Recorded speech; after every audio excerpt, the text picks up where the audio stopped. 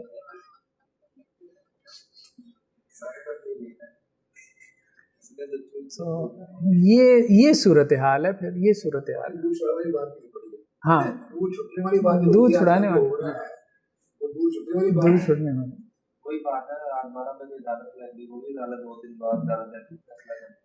تو یہ تو آنا جانا لگا رہنا ہے. کبھی دودھ ملے گا بھائی, کبھی نہیں ملے گا, بس یہی. ہاں اس سے چھوٹنی ہے, یہ نہیں سمجھ. اور اب تو یہ زیادہ ہو گیا نا, اس وقت تو چلیں پھر خلیفہ تھا, وہ مرتا تھا تو جان چھوڑتا تھا. اب کیا ہے, اب تو ظاہری بات ہے کہ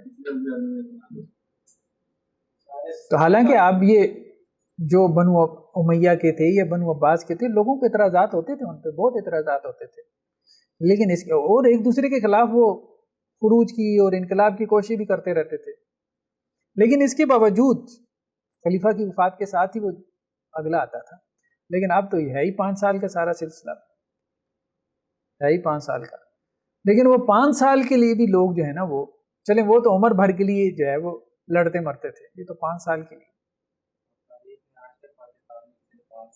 ہاں اچھا یہ بھی ہے, 5 سال کسی نے نہیں پورے کیے ہیں, بس ایسا ہی ہے. لیکن پھر ہم وہی بات کر رہے ہیں کہ اس سے ہم یہ نہیں کہہ رہے کہ جی جو لوگ سیاسی جد و جہد کر رہے ہیں تو وہ غلط کر رہے ہیں یا یہ ہونی نہیں چاہیے. ہم صرف یہ کہہ رہے ہیں کہ ایک یہ زاویہ ہے جو نظر انداز ہو جاتا ہے, آخرت کی جواب دہی, آخرت کی جواب دہی. یعنی کچھ صحابہ نے جیسے نا یہ کوشش کی, جیسے عبداللہ بن زبیر نے پیرالل خلافت قائم کی نا بنو امیہ کے دور میں, وہ اسی بنیاد پہ کہ شرعی لوگ جو ہے وہ آ جائیں گے تو بہتر ہے کہ ہم آئیں. تو اگر کوئی اس طرح سے سیاسی جدوجہد کر رہے, ٹھیک ہے, ہم اس کا معاملہ اللہ پہ چھوڑ دیں, لیکن پھر بھی ان حدیثوں کی وجہ سے جوابدہی کا احساس جو ہے وہ رہنا چاہیے. حضرت ابو موسیٰ سے ہے, قال دخلت علی النبی صلی اللہ علیہ وسلم انا ورجلان من قومی, کہ میں اور میری قوم یعنی قبیلے کے 2 لوگ آپ صلی اللہ علیہ وسلم کے پاس آئے. فقال احد الرجلین, تو ایک بندے نے کہا امرنا یا رسول اللہ, اللہ کے رسول ہمیں آپ حکمران بنا دیں, یعنی کوئی عہدہ دے دیں. وقال الاخر مثلہ, دوسرے نے بھی یہی کہا, مطلب وہ گورنر ہی دے دیں. یہ فقال آپ صلی اللہ علیہ وسلم فرمایا انا لا نولی ھذا من سألہ, اس کو تو ہم بالکل حکمرانی نہیں نہ دیتے جو سوال کرے, تو تم نے کر لیا تمہیں تو بالکل نہیں دینی. ولا من حرس علیہ, اور جو حکمرانی کا حریص ہو اس کو بھی نہیں دینی. کرائٹیریا یہی ہے بیسیکلی, اسلامی ریاست میں کرائٹیریا یہی ہوگا. اب تو خیر وہ ریاست نہیں ہے نا, اسلامی ریاست میں حرص اور لالچ نہیں ہوگی. جو لالچ کرے گا اس کو نہیں دیا جائے گا, اس کو دیا جائے گا جو بچنے کی کوشش کرے گا, جو جان چھڑانے کی کوشش کرے گا. حضرت عمر بھی اسی کو دیتے تھے نا جو جان چھڑاتا تھا گورنری سے, کیونکہ اس کے اندر جواب دہی کا احساس تھا, اس کو وہ پھر کیا حقوق کے گورنر لگاتے تھے. تو یہ معاملہ مطلب اس طرح سے ہونا چاہیے اسلامی ریاست, آئیڈیل سچویشن میں.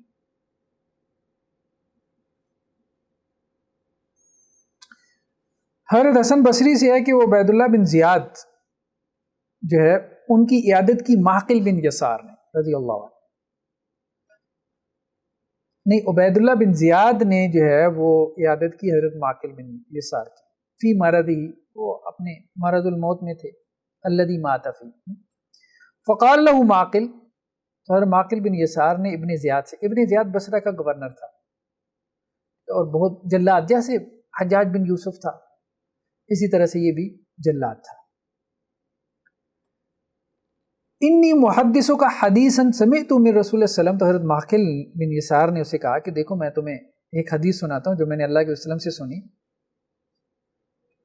سمعت النبی صلی اللہ علیہ وسلم یقول، میں نے اللہ کے نبی صلی اللہ علیہ وسلم سے کو فرماتے سنا، ما من عبد استرعاہ اللہ رعیتاً، اگر کسی بندے کو اللہ تعالیٰ نے کچھ لوگوں پہ نگران بنایا،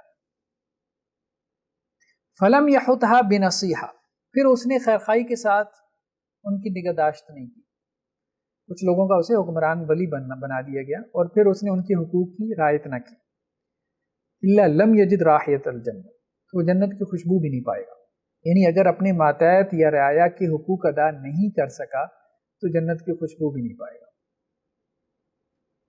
ٹھیک ہے؟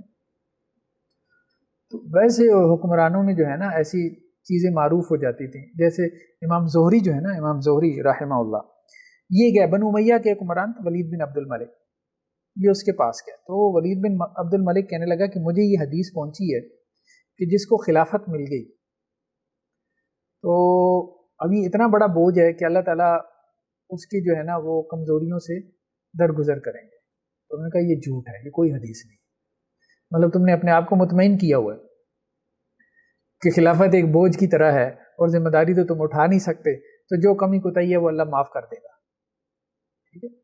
بلکہ حدیثیں یہ ہیں، حدیثیں یہ ہیں کہ اگر کوئی کمی کوتاہی ہو گئی تو جنت کی خوشبو بھی نہیں پا سکتے، یہ اصل میں حدیث ہے۔ تو بہرحال بڑی بات ہے، حقوق کو ادا کرنا بہت بڑی بات ہے۔ اس بات کو ایکسٹینڈ کر سکتے ہیں کہ یہ عہدے کے بارے میں، جیسے دین کی خدمت ہے تو دین کا اس میں بھی ایک مرکزی کوئی رول کر رہا ہوتا ہے یا آگے بڑھ کے کوئی کام کر رہا ہوتا ہے، تو اس میں بھی یہ دیکھا جائے کہ مطلب بڑے آگے ہوں اور پھر آپ یا کوئی بڑا کہے تبھی آپ کریں ہوں گا، آپ یہ بھی اس کو ایکسٹینڈ کر سکتے ہیں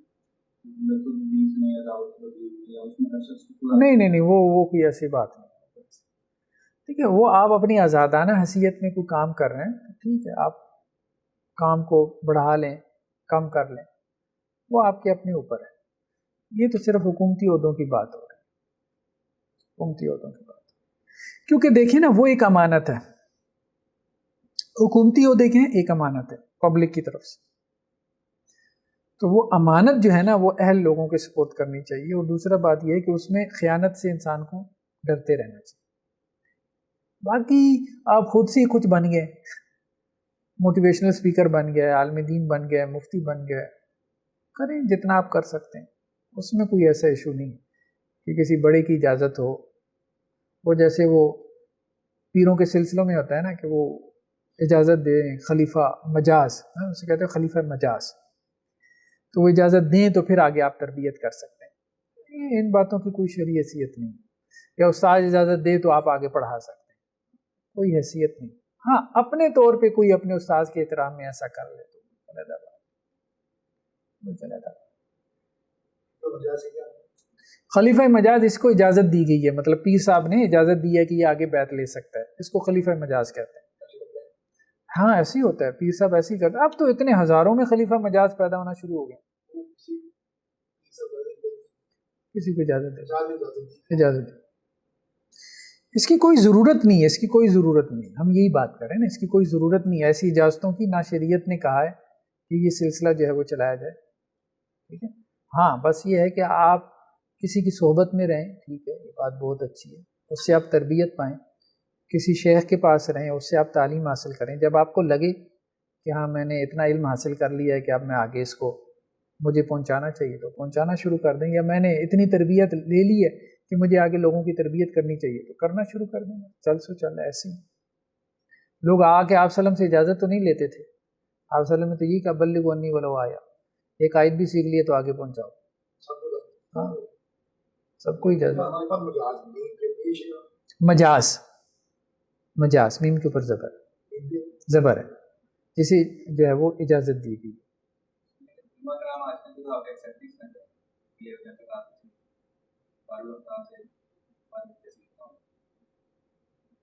نہیں پڑھا ہونا ضروری ہے، استاذ ہونا ضروری ہے، ٹھیک ہے. مدرسے سے ہونا ضروری نہیں ہے، استاذ ہونا ضروری ہے.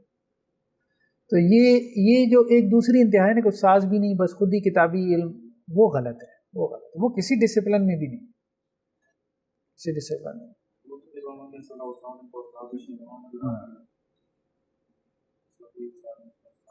تو ایک اور روایت میں حضرت حسن بصری سے کہ ہم حضرت معقل بن یسار کے پاس ان کی عیادت کے لیے آئے تو عبید اللہ بن زیاد آیا، بصرہ کا گورنر. تو حضرت معقل بن یسار نے اسے کہا کہ میں تمہیں ایک حدیث سناتا ہوں جو میں نے اللہ کے وسلم سے سنی. فقال آپ صلی اللہ علیہ وسلم فرمایا ما من وال یلی رعیۃ من المسلمین، کہ جس کو مسلمانوں کی رعایا کا والی بنایا گیا، حکمران بنایا گیا، فیموت وہو غاش لہم، اور وہ مرا اس حال میں کہ اس نے ان کے معاملات میں خیانت کی، یعنی کرپشن کی اس نے، ٹھیک ہے. الا حرم اللہ علیہ الجنہ، اللہ اس پہ جنت حرام کرا دے گا. کرپٹ جو حکمران ہے نا، جس کے پاس کوئی بھی عہدہ ہے اور اس نے کرپشن کی ہے، اس پہ جنت حرام ہے، سادہ سی بات. اب کتنے لوگ جنت میں جائیں گے جن کے پاس عہدے ہیں، اس سے اندازہ لگا. ٹھیک ہے. اس لیے قرآن نے یہ جو کہا نا کہ ان تعدوا الامانات الی اہلھا، یہ جو عہدے ہیں یہ امانت ہے، اللہ کی طرف سے بھی اور پبلک کی طرف سے بھی، تو اہل لوگوں کو دو. ہاں میں سرکاری ادارے میں کام کرتا ہوں، میرے ساتھ والے ایسے کرپشن کر رہے ہوتے، وہ جسٹیفائی کر رہے ہوتے اس طرح کرتے کہ ہم غلط کام کوئی نہیں کرے، ٹھیک کام نہیں کرے، وہ ہمیں دے دیتے ہیں. کرپشن ہے. جس چیز کی آپ نا تنخواہ لے رہے ہیں نا، وہاں آپ اگر کوئی اضافی طور پہ لیں گے نا تو وہ رشوت ہے، بھلے اس کو کچھ بھی نام دے دیں، تحفہ دے دیں، ہدیہ دے دیں، ٹھیک ہے. وہ آگے حدیثیں آ رہی ہیں، وہ بھی حدیثیں آ رہی ہیں، وہ بھی حدیثیں آ رہی ہیں. اور ظاہری بات ہے کوئی کیوں آپ کو تحفہ دے گا. ایک دفعہ یونیورسٹی میں ایک اسٹوڈنٹ جو ہے نا وہ کینڈیز کا پیکٹ لے آیا. میں سر اپنے گاؤں گیا ہوا تھا تو وہ کینڈیز، تو ویسے ہی میں نے کہا کہ میں دیکھ تو لوں، مجھے ایسی ہو گیا نا پتہ نہیں کیوں اس کو اتنی محبت کیوں چڑھی ہے. تو میں نے دیکھا وہ شارٹ اٹینڈنس تھا مطلب اس کی اٹینڈنس شارٹ تھی. اس نے مجھے کہا نہیں لیکن میرے ذہن میں ایسی خیال آیا، میں نے کہا اس کو دیکھوں تو صحیح، تو وہ دیکھا کہ اس کی اٹینڈنس شارٹ تھی. یار بہرحال وہ میں نے پھر جا کے کلاس میں بانٹ دی کینڈیز. تو کہنے کا مقصد یہ ہے کہ وہ اگرچہ اظہار نہیں بھی کر رہا تو اسے آپ سے کوئی نہ کوئی کام ہے، ٹھیک ہے. تو وہ تحفہ نہیں لے کے آیا.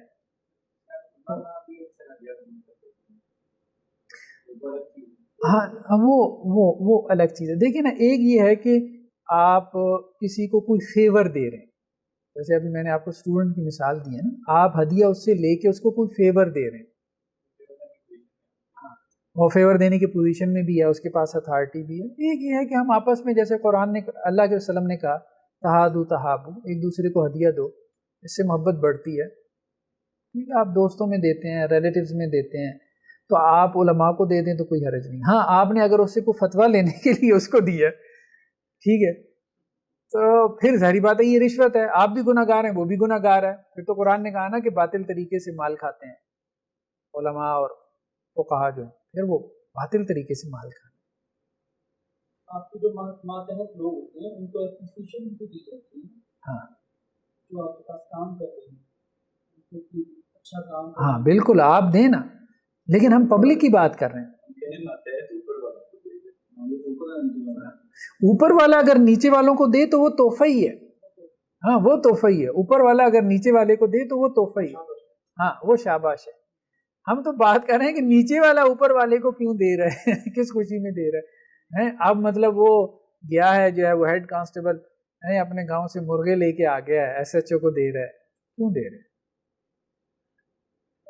تو ڈپارٹمنٹ میں اگر ہیڈ کوئی کام غلط کرتا ہے تو وہ نیچے والے سارے ملے ہوتے ہیں، وہ اوپر والا ہی نیچے والوں کو دے رہا ہوتا ہے.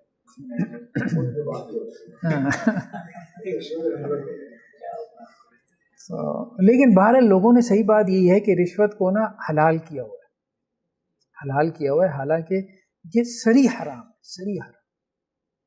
بلکہ میں تو کہتا ہوں اس کو روکنے کا ایک ہی راستہ ہے کہ ہمارے علماء اجتہاد کریں اور یہ کہیں کہ جس نے کرپشن کی اس کا ہاتھ کاٹ دو، بس یہ ہاتھ کٹیں گے تو یہ کرپشن رکے گی، اس کے بغیر نہیں۔ سرکاری ایسٹ ہے، املاک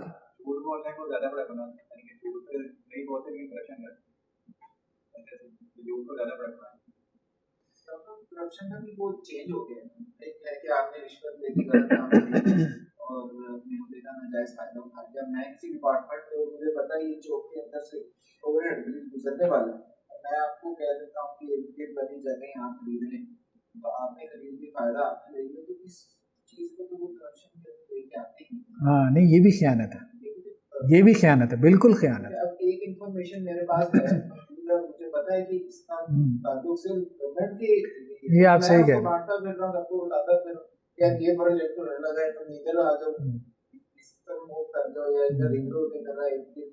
جیسے وہ ایک صاحب بتا رہے تھے کہ یہ سٹیل مل والے یوں کرتے ہیں کہ اب قیمتیں بڑھ جائیں گی اگلے ہفتے، ٹھیک ہے، تو جو لوگ ان کے کانٹیکٹس میں ہیں بھائی مال اٹھا لو، اگلے ہفتے قیمتیں بڑھنے والی ہیں، یہ وہ کرپشن کر رہا ہے، سیدھی سی بات ہے، ٹھیک ہے، وہ فائدہ دے رہا ہے، ناجائز فیور دے رہا ہے، کرپشن، کیونکہ وہ سرکاری ہے نا، یا تو اس کا اپنے ابے کی فیکٹری ہو نا، پھر ٹھیک ہے، جو مرضی کرے،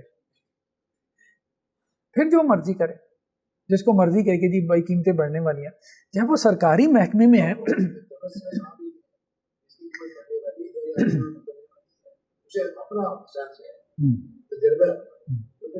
ہاں پھر ٹھیک ہے، پھر لے لیں، پھر بولے، لیکن ہم یہ کہہ رہے ہیں کہ وہ جس کے پاس عہدہ ہے نا، وہ کچھ لوگوں کو نوازنے کے لیے اپنے رشتہ داروں کو، ان کو فائدہ نہ دے۔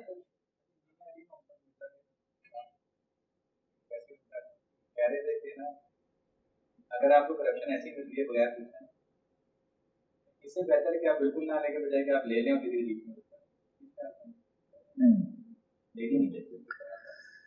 بہت بیکار بات ہے۔ نہیں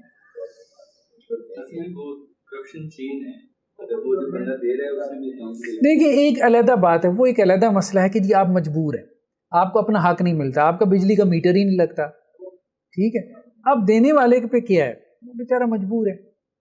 ہاں جو لینے والا ہے وہ گناہ گار ہے، وہ تو واضح بات آ گئی، وہ جنت کی خوشبو بھی نہیں پائے گا، بھلے جتنی مرضی تعویلیں کر لے۔ ہاں لگا نہیں رہا، ہاں کہ میری مٹھائی دے دے، ایسی ہی ہے، آپ کی سرکاری فائل پھنس جاتی ہے، آپ کا جائز کام ہے، ٹھیک ہے، سیلری جو ہے وہ نہیں آ رہی، ایسے ہی ہوتے ہیں سرکاری محکموں میں، وہ خود روک لیتے ہیں، وہ جو فائل رکی ہے، یہ ہو گیا، وہ مسئلہ ہو گیا، تھوڑے پیسے دیں تو وہ فائل فوراً اس کو 4 پاؤں لگ جاتے ہیں، نکل آتی ہے وہ۔ اب اس میں اگر کوئی دینے والا ہے نا تو وہ انشاءاللہ اللہ کے یہاں مجبور ہے، کیونکہ وہ کراہت سے کر رہا ہے نا، کس کو اچھا لگتا ہے کہ میں پیسے دے کے اپنا کام کروں، کسی کو بھی اچھا نہیں لگتا، وہ بیچارہ تو اندر گالیاں دے رہا ہے ان کو، ٹھیک ہے۔ ہاں جو لینے والا ہے وہ رضامندی سے لے رہا ہے، وہ خوش دلی سے لے رہا ہے، اس کی نیت بھی شامل ہے اس عمل میں، تو وہ گناہ گار ہے، اس کے لیے پھر ظاہری بات ہے وعیدیں ہیں ساری، اس کے لیے وعیدیں۔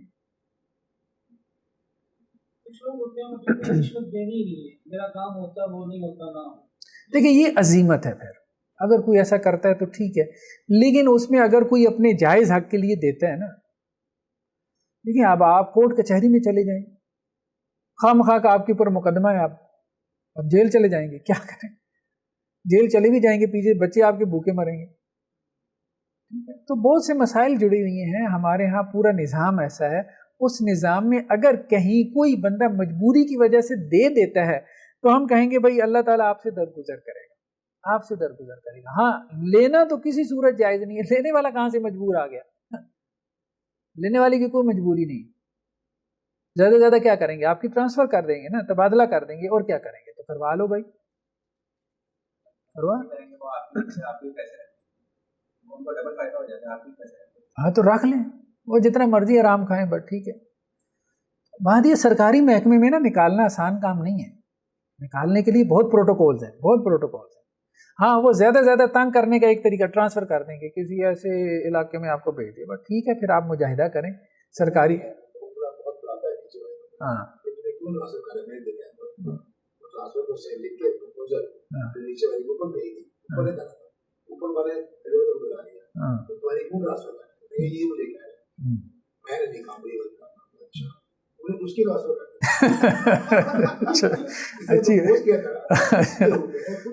اچھا اچھا صحیح ماشاء اللہ اچھا آدمی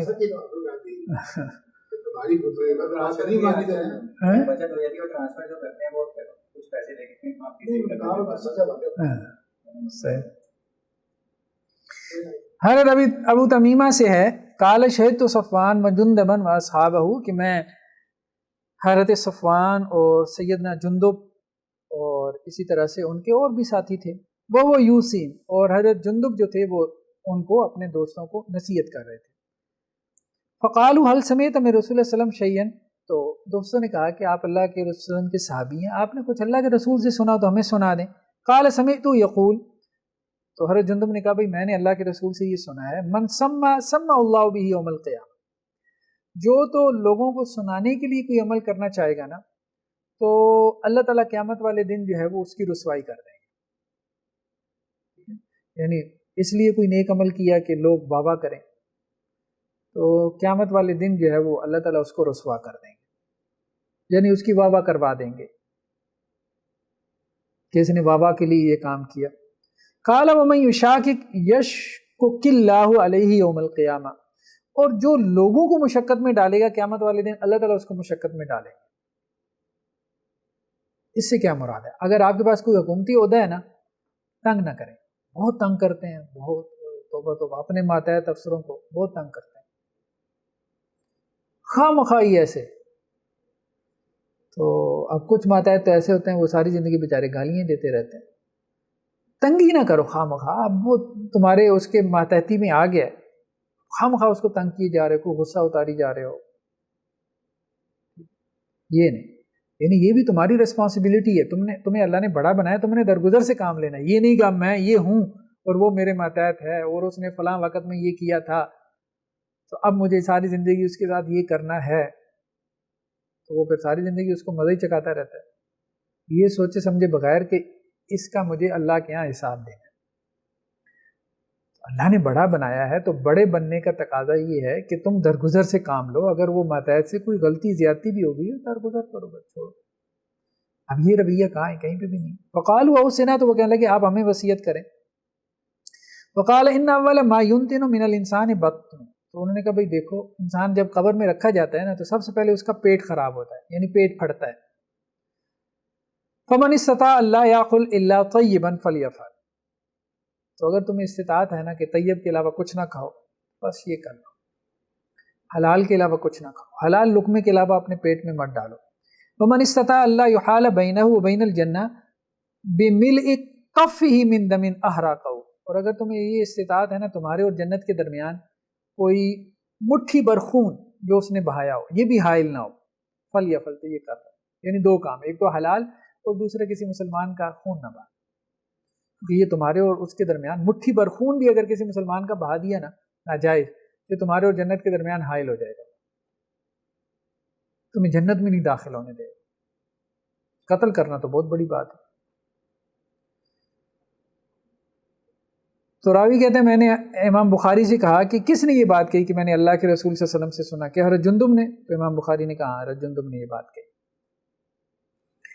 تو یہاں پہ بھی وہی بات آ گئی کہ سختی نہ کرے، ایک بات تو یہ آ گئی حکمرانوں کے حوالے سے اپنے ماتحتوں کے ساتھ، اور دوسرا یہ کہ زیادتی نہ کرے، حکمرانوں کو بھی کہا گیا کہ زیادتی نہ کرے، خواہ مخواہ خون ریزی نہ کرے۔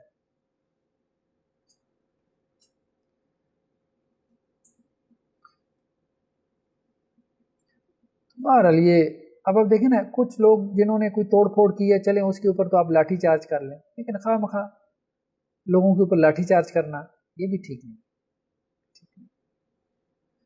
کہ وہ اپنی دونوں طرف سے اصل میں معاملات اب یہی ہیں نا، یہاں جو ہے وہ حرمت رسول کے جو ہے وہ یہ نکلتے ہیں تو وہ اے ٹی ایم مشینیں توڑ کے لے جاتے ہیں، یہاں ہوا ہے لاہور میں ہوا ہے مارو، گاڑیوں کو کھڑی گاڑیوں کو آگ لگا دیتے ہیں، شیشے توڑ دیتے ہیں، اب درختوں کو جلا دیا، جیسے ابھی میٹرو اسٹیشن جلا دیا. تو شر پسندی دونوں طرف سے ہوتی ہے، دونوں طرف سے ہوتی ہے. جب دونوں طرف سے ہو تو پھر آپ کو سائڈ پہ ہو جانا چاہیے، پھر آپ کو کوئی نہیں دینا چاہیے اپنا کہ جی میں نے اس کی سائڈ لینی ہے. دونوں ہی زیادتی کر رہے ہیں، پھر اس میں جج کرنا ہی مشکل ہو جاتا ہے پہلے زیادتی کس نے کی. معاملات اتنے گنجلک ہو جاتے ہیں نا. ہاں اگر ایک طرف سے زیادتی ہو تو پھر اس کی نفی کرنی چاہیے، وہ چاہے عوام کی طرف سے ہو کہ املاک کو نقصان پہنچایا ہے، پیسفل نہیں رہے احتجاج میں، احتجاج ان کا حق ہے، لیکن ظاہری بات ہے املاک کو نقصان پہنچانا یہ تو ان کا رائٹ نہیں ہے، اور حکمرانوں کو بھی یہ حق حاصل نہیں ہے کہ خواہ مخواہ تشدد کریں. عوام کو ڈیمیج کرے، حکمرانوں کا قصور ہے، دنوں کا عوام ہم سے ڈیمیج کی جا رہا ہے. حضرت انس بن مالک سے ہے قال بینما انا والنبی صلی اللہ علیہ وسلم خارجان من المسجد، کہ میں اور اللہ کے نبی صلی اللہ علیہ وسلم مسجد سے نکل رہے تھے. فلقینا رجل عند سدۃ المسجد، تو ایک آدمی ہمیں ملا مسجد کے دروازے پہ. فقال یا رسول اللہ متی الساعہ، تو اس نے کہا اللہ کے رسول صلی اللہ علیہ وسلم قیامت کب آئے گی؟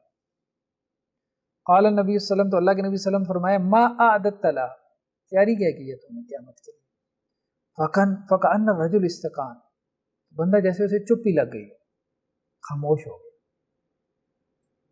ثم قال یا رسول اللہ، پھر تھوڑی دیر بعد کہنے لگا اللہ کے رسول ما اعددت لها کبیر صیام ولا صلاۃ ولا صدقہ، صحیح بات تو یہ کہ میں نے کوئی بڑی تیاری نہیں کی قیامت کی، نہ میرے کو خاص روزے ہیں، نہ نمازیں ہیں، نہ صدقات ہیں. ولکنی احب اللہ ورسولہ، لیکن میں اللہ اور اس کے رسول سے محبت رکھتا ہوں. قال انت مع من احببت، تو آپ نے فرمایا تو اس کے ساتھ ہوگا قیامت والے دن جس سے تجھے محبت ہے.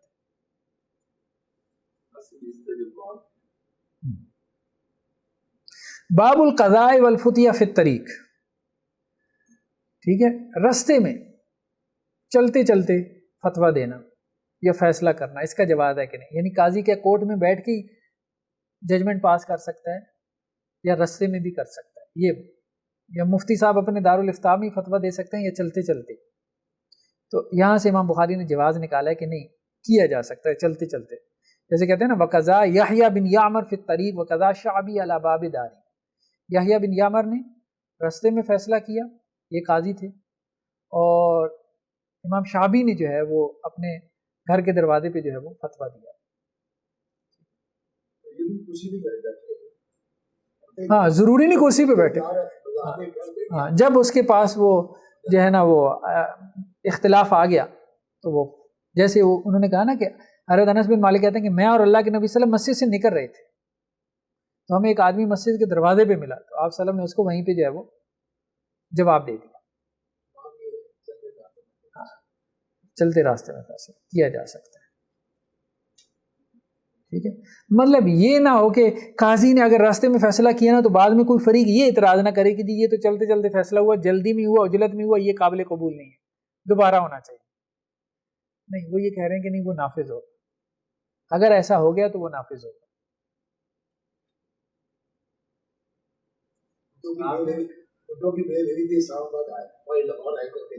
ہاں ہاں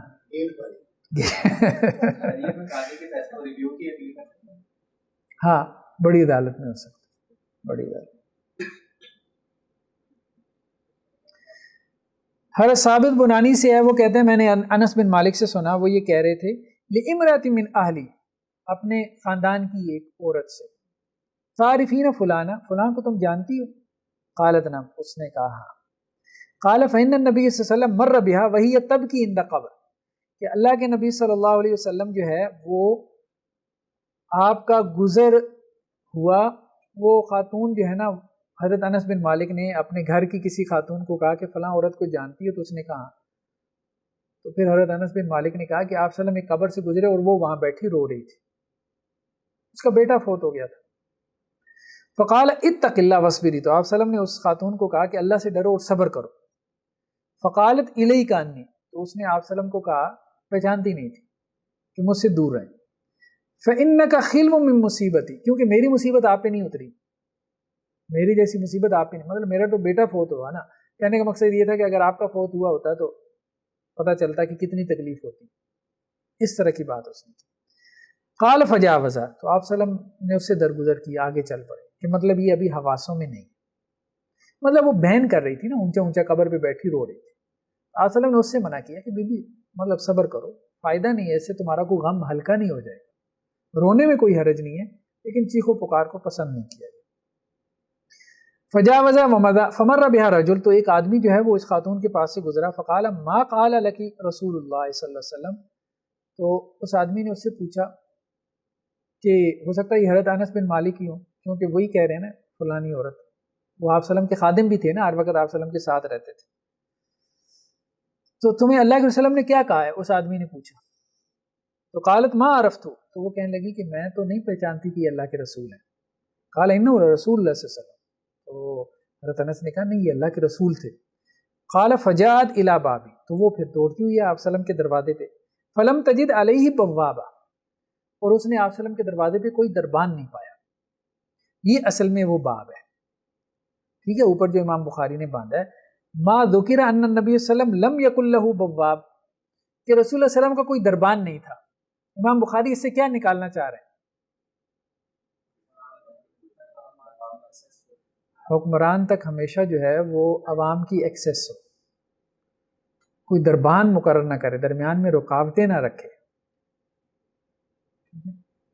فقالت یا رسول اللہ صلی اللہ علیہ وسلم واللہ ما عرفتک، اس نے کہا اللہ کے وسلم میں نے آپ کو پہچانا نہیں. فقال نبی صلی اللہ علیہ وسلم ان صبر عند اول صدمہ، دیکھو صبر تو وہ ہے کہ جب پہلی مرتبہ نا انسان کو تکلیف پہنچتی ہے اس وقت جو صبر کر لے، بعد میں تو صبر سب کو آ ہی جاتا ہے. ماں کتنا رو لے گی، 1 سال 2 سال بعد میں تو اس نے خاموش ہونا ہی ہے نا. تو صبر کیا ہے؟ فوری ریئیکشن تمہارا کیا ہے آزمائش کے اوپر، اس وقت کا صبر، بعد کا صبر تو سب کو آ جاتا ہے. تو یہاں بیسیکلی یہ استدلال کیا امام بخاری نے. لیکن بہرحال اس میں آگے بھی وہ حدیثیں لے کے آئے ہیں کہ بواب جو ہے نا اس کا جواز بھی ہے. جواز تب ہے کہ جب مطلب حکمران کو اذیت پہنچنے کا اندیشہ ہو، ٹھیک ہے، جیسے وہ آگے حدیث لے کے آئے نا حضرت امیر معاویہ کے حوالے سے رضی اللہ عنہ، کہ میرے خیال میں اگلی اگر حدیث ہے تو اس کو کر کے مکمل کر لیتے ہیں، یہ بات مکمل ہو جائے. اس حدیث کے بے شک آپ 4 قسمیں باب میں باندھیں، صبر میں باندھیں، تکلیف میں صبر کرنا وہ ہے جو فوراً کیا جائے، شاید یہ بات بھی ہو سکتا ہے. ہاں بالکل بالکل ایسی ہے. اور امام بخاری یہی کرتے ہیں، ایک ہی حدیث مختلف ابواب میں لے آتے ہیں، 4 جگہ لے آتے ہیں. ہاں بعد میں بالکل بالکل صحیح، یہ باب بھی بن سکتا ہے، یہ باب بھی بن سکتا یہ انہوں نے بابا باندھ دیا، حالانکہ یہ سب سے نیچے صحیح کہہ رہے ہیں، اصل بات وہی ہے، صحیح کہہ رہے ہیں، اصل بات وہ ہاں نہیں ایسا ہی ایسا ہی. مقرر حدیثیں اسی لیے آئی ہیں کہ وہ مختلف ابواب میں لے کے آئے ہیں، مختلف مسئلے انہوں نے ثابت کیے ہیں نا. ترجمہ چلیں جی، پھر میرے خیال میں کافی ہے، انشاءاللہ نیکسٹ پھر اس کو آگے لے کے چلتے ہیں.